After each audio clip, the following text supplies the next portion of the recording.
Giuseppe Di Rosa ha passato ai raggi X la sagra del mandorlo in fiore per quanto riguarda la contabilità. Cosa dicono i numeri?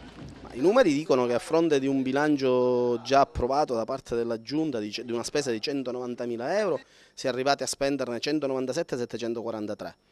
Il bilancio dice che a fronte delle 60.000 euro di previsione dagli incassi ne abbiamo introitate solo 16.000. Il bilancio dice che lo scorso anno negli spettacoli, con 2 spettacoli meno, avevamo introitato 18.000 euro. Vorrei capire dove sta il successo degli spettacoli, vorrei capire dove sta il successo della sagra.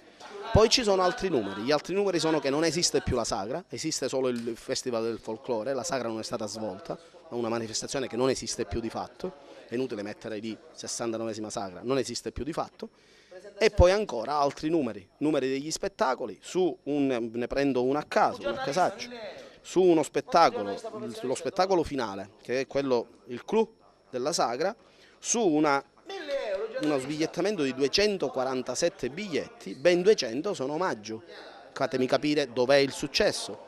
Ancora di più, il concerto di Roy Paci, si incassano 2.090 euro e si spendono 12.772 euro.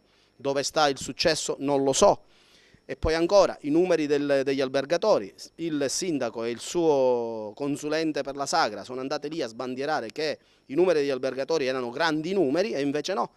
Nella settimana del Festival del Folklore abbiamo avuto un abbattimento di più del 60% di pernottamenti. Dove sta il successo non si sa. Adesso chiederò fortemente dalla Corte dei Conti di addebitare alla Giunta il bilancio falso che avevano già elaborato precedentemente alla sagra, perché era un bilancio falso, lo avevo detto ed è rimasto tale la situazione. Non è possibile effettuare una sagra senza programmazione in questo modo.